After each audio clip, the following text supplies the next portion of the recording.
A lot of people are using this as a solution these days. They're using an auto transformer like this, and they're using one of the 5000 ES from Growatt, the 230 volt unit. It's designed for the European market. Okay, and I'll explain to you what the difference is between using it for the US market. Here's the MPP Solar, the 8 kilowatt version of this. So this is 5 kilowatts, that's 8 kilowatts. And many people are making the same mistake, and I feel I have to make this video to dispel the rumors and the myths. So this auto transformer we have over here, it's all great. We know it gives us 120, 240 out of a 240 volt unit. But we have a huge problem. Inside of these units, like in European countries, neutral is bonded to ground. All right, and I'll prove that to you. Come a bit closer, I'll show you. So I'm putting our meter on ohms. And here is the AC output. You can zoom in here. Here's the AC output of the inverter. And you'll notice, if you can get up to the top there, have a look at that live and neutral output. You see there's ground, live and neutral output. But in the US, sorry, that's my meter beeping. But in the US, we've got 240 volts between hot 1 and hot 2. Okay, so our ground is essentially in the middle of the 240 volts. Okay, but here is the problem. You saw how this was wired right now, and if I'm using my meter, you'll notice the neutral wasn't connected in there because there is really no neutral in the US. Well, I have to explain this to you. But if we measure between ground, okay, and one of these phases over there, we got just a mega ohm there through my finger. But on the other side, inside this inverter, ground and neutral is bonded on the output. Okay, so this presents a huge problem, which I'm going to explain to you. And the same thing is true for this particular inverter over here. We have, like for example, at our home over here, we rural. We have 7.2 kV coming in through a transformer on the pole. The transformer has an iron core, just like this over here. Has an iron core. So there's nothing connecting the 7.2 thousand volts to our secondary winding over there. And I'm just simplifying. This shows you 0 volts over there, and we have 120 volts over there. And that is commonly our neutral as well. Now in our breaker panel, like this over here in your house, what they do is they drive a ground stake into your ground, okay? And they bond that neutral, oops, my whiteboard's going to fall off. They bond that neutral to the ground, okay? So in your house, you have neutral, and ground bonded together. Now, you saw the same thing over here. The problem being, if on this 240 volt inverter, this is the problem on the 240 volt inverter. Now, in European countries, they don't have a single winding on their transformer. So that is 0 volts, which is neutral. It's also bonded to ground over there, okay? But then they have 230, 240 volts over there, okay? You see the problem. Here, L1, if this was L1, and we're using that previously as L2, we've got 120 volts tied directly to ground. And this is why we're having all these problems with these inverters blowing up. So what we have to do is remove the bond ground inside these inverters to use this method. I don't really like this method. Let me just fix this whiteboard quickly. I don't like this method because an auto transformer is no isolation. So what they have inside the 5000 ES inverter, or any European model for that matter, even the 8048 Max, internally on the motherboard, they've got a screw connecting the neutral to ground. And that's inside. I'll show you how to remove that screw over there. And there's screws that need to be removed over here. This is the PC board. Okay, so what happens is you've got live, neutral, and ground. Okay, so what's happening is you are taking your L1 from your main panel, your L2, because that's how you get 240 volts. But remember, in European countries, neutral is bonded to ground. So essentially, you are taking 120 volts and shorting it to ground. Okay, very, very dangerous. And this is what's causing all these troubles. And then on the output, that's the input. Then on the output, we've got live, neutral, and ground. Okay, and then we're going to this auto transformer. Neutral. Oops, my whiteboard is not behaving. And then we've got live over there and neutral over there, which is 230 volts. Excuse my dyslexia. So then they're taking the center tap of that transformer and tying it to neutral and ground. Do you see that if we had to follow the neutral over there, let's say L2, 120 volts coming to L2, neutral, it's bonded to ground inside this inverter. Neutral's coming out at 120 volts relative to ground. And then we're taking the center tap and we're bonding this to ground as well. So here, in fact, we have 120 volts across this part of the coil, and we're shorting it straight down to ground. And that's why we're getting an overload fault on this inverter. So the simple way to solve this problem, but it's dangerous, is not to connect ground. If you didn't connect ground to this inverter, essentially what's going to happen is this chassis on this frame inverter is going to be sitting at 120 volts relative to you standing on the ground. So this system will work fine if you remove the ground, but if you touch this inverter and you're grounded, you're going to die. Okay, so it's not a good solution, but it will work. This is not what I'm advocating. There's another problem as well that I need to bring up with an auto transformer. Okay, so I've drawn a rough drawing of your utility pole transformer, like I just showed you, 7.2 kV or whatever it is at your place, and we're getting L1, L2, neutral, like I explained earlier. This is now, let's say, it's going through your 5000 ES, but inside the 5000 ES or the 8048 max, neutral is internally bonded to ground. Okay, so we've got L2 going through as neutral, coming out over there, and then we can see through this transformer winding we're going through neutral, and neutral is bonded to ground. So we've got a dead short. All of our power is basically going on a dead short through that one side of the transformer coil, and that's why you're getting fault code 5. Plus there's another huge problem with an auto transformer. An auto transformer does not isolate. Just like this transformer isolated you from 7.2 kV, this auto transformer over here provides no isolation. Galvanic isolation is the word. Okay, just like this, galvanic isolation means the power that's over there is not touching the power that's over there. There's no physical connection. So here is the problem. So, and I've seen this before.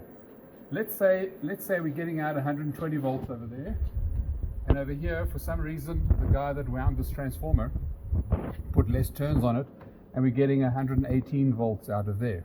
Okay, and let's say the guy that wound this transformer wound this thing for let's say he put 100 turns, because these are turns per volt, and he put 105 turns on that one. Okay, so this one, let's say, is 120 volts. This one over here is, let's say, 128 volts, for example. What's going to happen is this transformer over here is going to be fighting to try and increase the voltage on this one, and this transformer on this side, 118 volts, and this coil winding over here is going to be fighting with that coil over there to try and balance the voltage, because here is one transformer is kind of going to try and balance the other. So what happens is, and I've seen this before, 30 to 40 amps going through this inverter on the neutral side or the live side, depending where the imbalance is. Amps going through the inverter when the inverter is not even inverting. This is now what I'm talking about in bypass mode. So if this inverter is in bypass mode right now, in other words, that's connected to there. Do you see 118 volts and a transformer that's trying to put out 128 volts? The two are going to fight each other, and you're going to get hundreds of amps going through this inverter and blowing it. So this solution, I really don't like it, and I wish it was not put as a solution. Another thing to note in this solution, that even if, let's say, these two voltages were perfect, 120, 120, 120, 120, if I pulled a load, let's say between neutral off one phase over here, and I managed to drop the voltage. Remember, there's this line over here. I mean, we're drawing it on a short piece of board, but this line could be hundreds of feet long through your household, up the electric pole, down the electric pole, and let's say your toaster is plugged in there.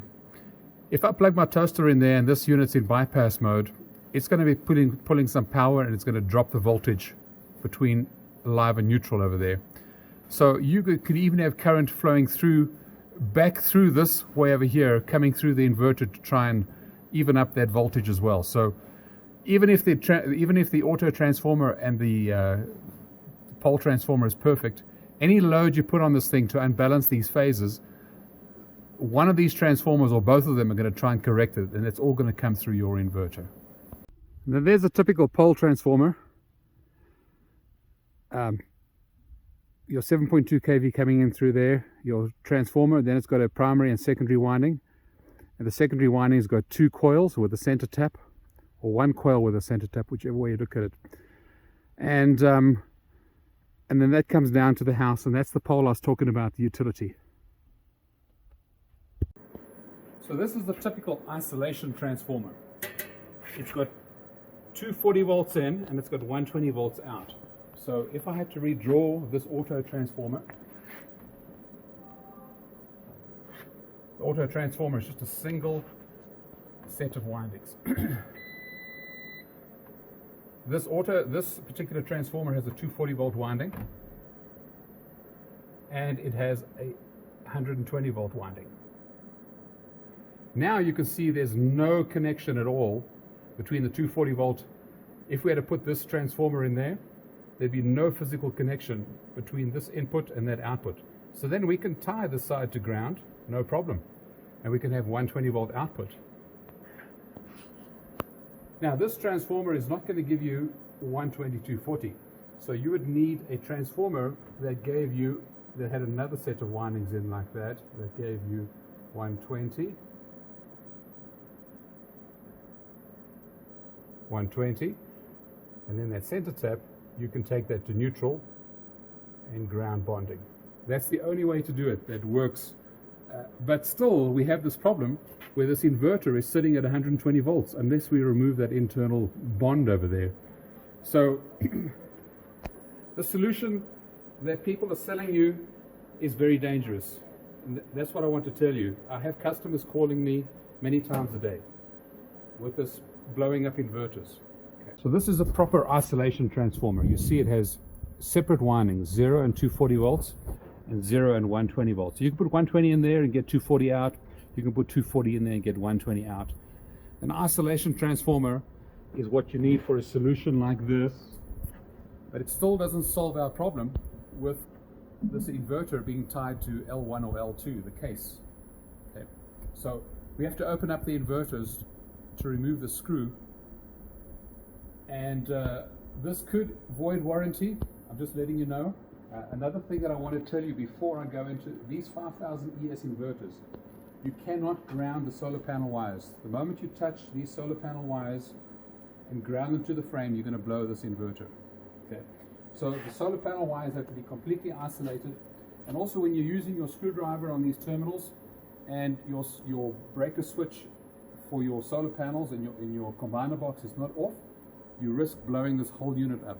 To make the changes on this grow watt unit, you have to take the cover off, and it's a screw here, here, there, and there, and there's nothing on the top. There's a sticker on the top, but I'm going to remove this cover and then remove the sticker on the top, the tamper sticker, and you'll notice the tamper sticker when I take it off over there it is.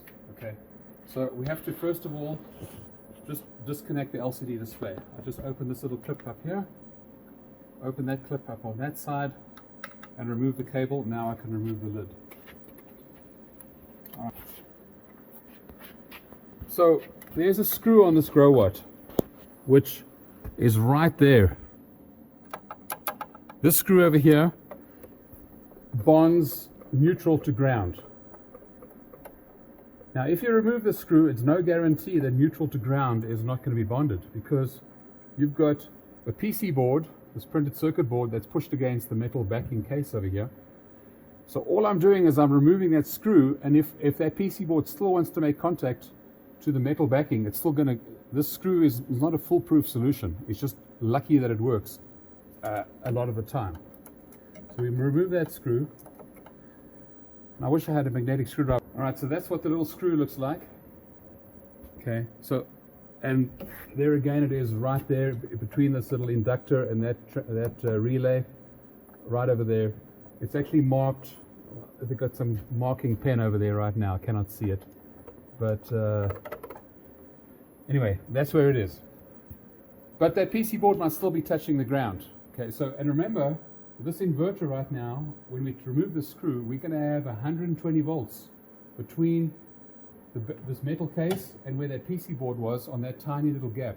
Okay, so I really don't like the solution, but I have to show you anyway for those of you who stubbornly want to move ahead with it.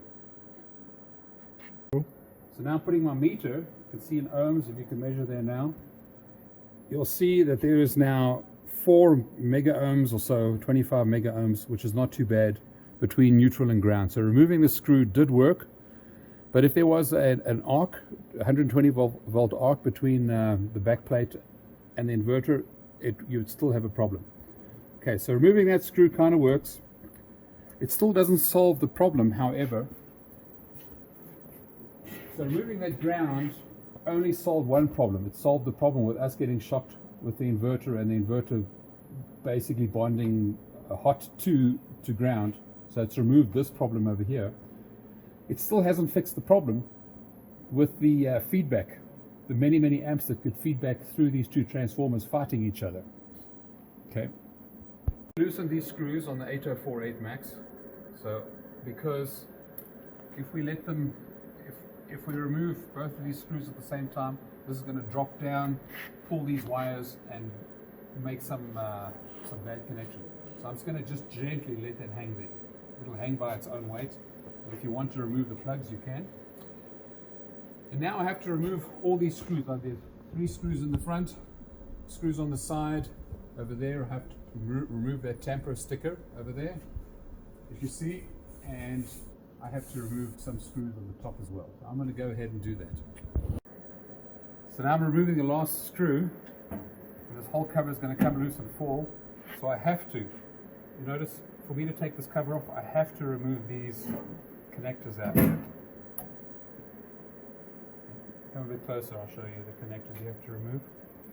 So it's not a delicate process. We're messing with a brand new inverter. We just paid $1,000 odd to purchase. Okay, down there. Now we're going to be careful pulling this apart as well. Have a look in here. We have a connector that goes to the LED lights there as well. We're going to take loose. And then we have to remove all these cables out here as well.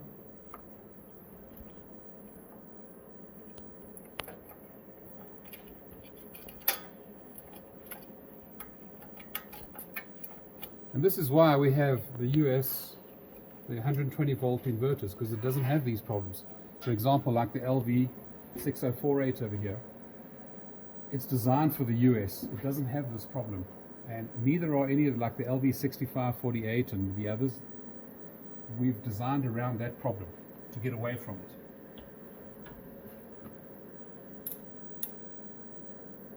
Okay, now we have to find which screws are causing the ground, the neutral ground bond on the output. Solar unit as well. I've got my meter set to ohms. Hopefully you can read that, and I can put the buzzer on as well. And I touch the wires together. There's neutral. In European countries, neutral is designated as for blue and brown for live or hot. So you'll see there's a dead short between neutral and ground on the output. Now this is a good thing in 240 volt countries, because when the inverter is running without AC input power, you want the neutral and ground bonded, but when it's running in bypass mode, then you don't want the neutral and ground bonded. So we're going to try and find the screws now that remove that bonding. Note the dead short on the meter between neutral and ground. Okay, so we've taken this all apart. We have to take these two screws out there.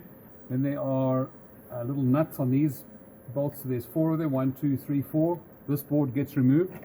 Okay. Let's get it out the way. This board gets removed. And you'll notice at the back over there, it says there C, if my eyes can see properly, C59 or C58. There's a little ground mark right there next to the board, okay? So I've got to remove this little screw out there. And then again, I wish I had a magnetic screwdriver, but not so. Okay, I'll pull that out.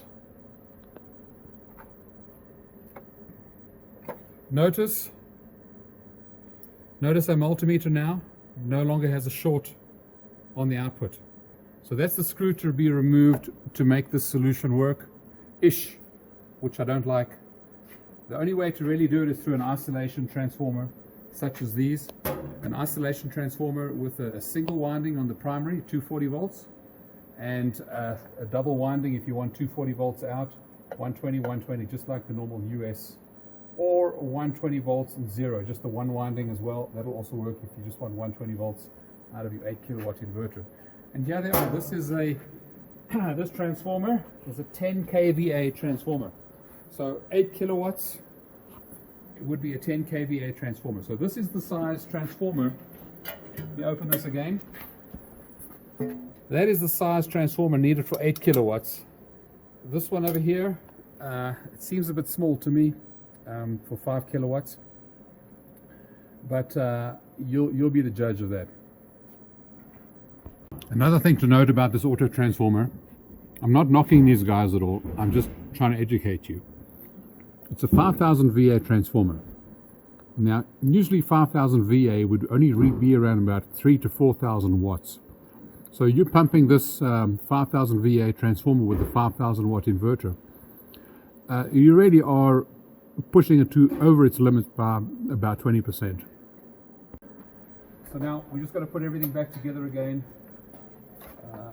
Make sure those holes line up over there. Put the nuts on. So this just had a few more steps. We just had to take those 2 screws out, that over there, remove these wires out of the hole. A few more steps, but it's possible. And thanks for watching. If you have your comments, I'll gratefully take positive and negative comments on this thing, but I am quite adamant on my position. Thanks for watching.